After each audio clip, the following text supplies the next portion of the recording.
Hey guys, my name is Daniel Mudhaki, and I'd like to thank you all so much for joining me. Most importantly, I'd like to thank God for enabling us to be here. Well, in today's video, I'd like us to talk about stewardship. Stewardship basically is the careful and responsible management of anything entrusted under someone's care. In different stages of our lives, we are required to be stewards over things that are left under our responsibility. This reminds me of when I was a small boy and I started going to school. My mom required me to manage the usage of my pencils, my rubbers, and the books she bought me. And so every evening I got home, she would check to see if I had used them properly, and even if I had come home with them at all. As I grew older, more responsibilities were put on my plate. My dad got me my first dog, and he was called Blanco. And I was responsible over Blanco's life. I had to make sure that he's well fed, he's cleaned, and his environment at large is also clean. And in life, as we grow older and prove that we can manage the little responsibilities that have been given to us, then larger responsibilities are bestowed upon us. And one very important value that you need to have when it comes to stewardship is integrity. Unfortunately, in the world today, integrity is something that has taken a back seat in a lot of people's lives. It has been compromised dearly. Friendships, relationships, marriages, businesses, large corporations, and even nations have been brought down due to lack of integrity in those who have been put in positions of stewardship over these institutions. The Bible talks about two stories that I love, and this is just to show what stewardship is all about. In the book of 1 Samuel, chapter 15, we read the story about King Saul. King Saul was the first king of Israel, anointed by God to do that job. However, his management style disappointed God, because this time Saul was going to war with the Amalekites, and his instructions were very clear that he was to destroy everything that he came across. He was to destroy everything and everyone. However, unfortunately, when Saul got victory over the Amalekites, him and his men decided to keep the things that attracted them. They kept the beautiful cattle, the goats, the sheep, the fattened calves, treasure, and they also spared the life of the Amalekite king. And this angered God greatly. And so God sent Prophet Samuel to Saul to inquire this from him. And the first thing Saul did is he tried to defend himself. He tried to cover up what he had done, but later agreed that yes, we kept these things, however we were keeping them, to sacrifice to God. And Samuel asked him, isn't obedience more important than sacrifice? And you know what? God rejected Saul.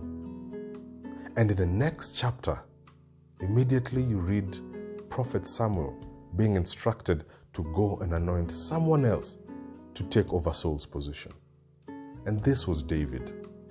David was a young shepherd boy whose responsibility, whose stewardship, whose management was to look after his father's sheep.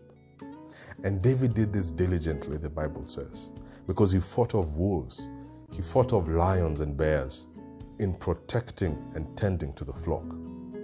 And when Samuel got to David's place, he actually thought one of his brothers was the guy God had sent him to anoint, because he was big and strong.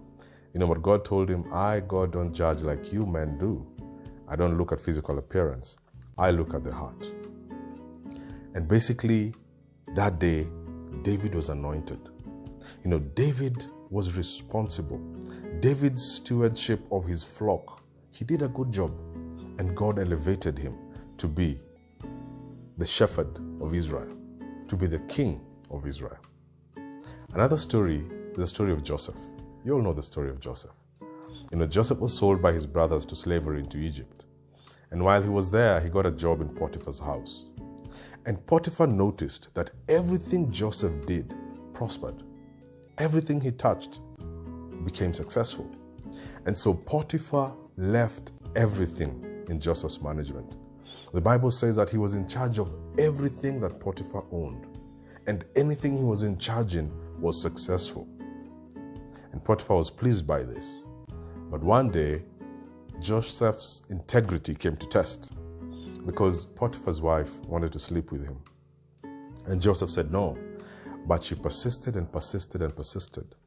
And he told her that your husband has left me in charge of everything because he trusts me and I cannot do such a thing. However, one day she unfortunately framed him for rape and he ended up in prison. Also in prison, God gave him favor, and everything Joseph did was prosperous. And the Bible says that the prison wardens found favor in him, and they loved him, and they put him in charge of every other prisoner and everything that happened in the prison. Sooner than that, Joseph found himself in the presence of Pharaoh, where he interpreted a dream that had disturbed Pharaoh for quite a long time. And he was immediately elevated and promoted from the head of prisoners to the head of Egypt. Joseph was made governor of Egypt. But as you look at his story, he was one who was very integral in everything he did. He was diligent in everything he did. In his small responsibilities, he was diligent. And so God elevated him to be governor of Egypt, where the Bible also tells us that he managed the drought that was to face Egypt in 7 years. My friends, in your lives today, how many of you have ended up as Saul has? Where you are given responsibilities.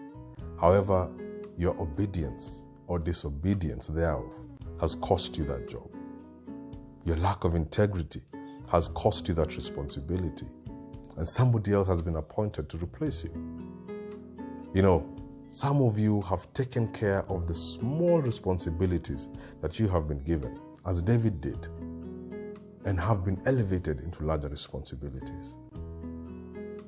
You see, I'll tell you one thing, my friends, that most of us have mismanaged things in life. We've mismanaged our lives. We've mismanaged the gifts God has given us. We've mismanaged our talents. We've mismanaged our jobs. We've mismanaged our positions of leadership. We've mismanaged our marriages. And I'll tell you one thing today. Whatever you mismanage, you will lose. Saul lost his kingdom because he mismanaged it. And you see, the Bible also goes further. And Jesus Christ gives us a principle on management, a principle on stewardship. And this is in the book of Luke chapter 16 from verses 10. And it says that if you are faithful with little things, then you will be trusted with greater responsibilities. But if you are unfaithful with little things, you cannot be trusted with greater things. It further goes and says that if you are faithful with other people's things, then you can be trusted with your own. But if you're unfaithful with things of others, then how can you be given your own things? And you see, many of us have suffered in life because we have not understood this principle. The principle of stewardship, the principle of management.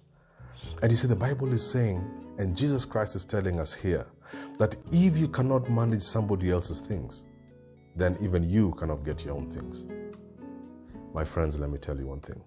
You will never get your own things if you mismanage those of others.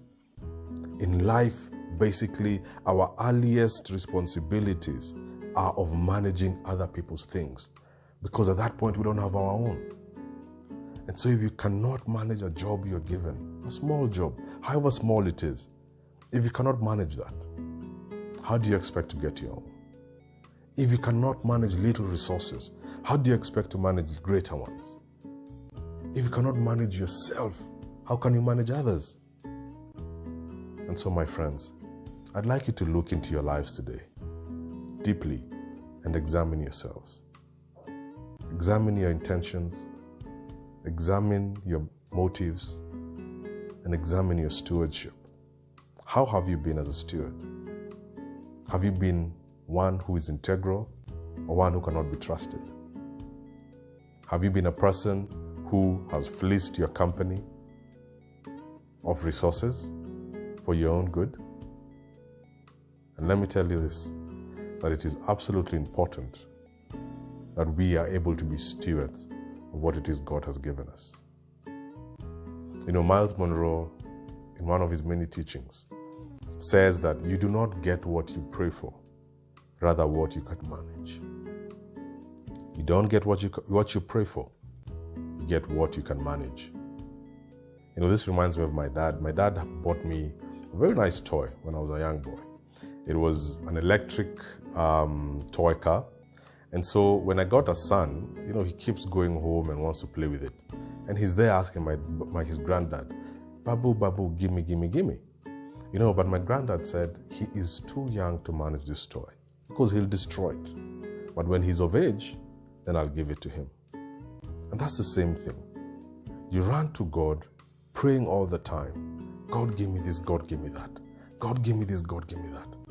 But when he looks at you, he probably sees the inability to manage whatever it is you're asking for. And if some of us got what we prayed for, we'd be dead the next day. It would destroy us. It would be too large to manage. And so, my friends, you don't get what you pray for. You get what you can manage. And so look into your lives and see where it is you're falling short in stewardship. You're falling short in management. You're falling short in integrity. And work on it.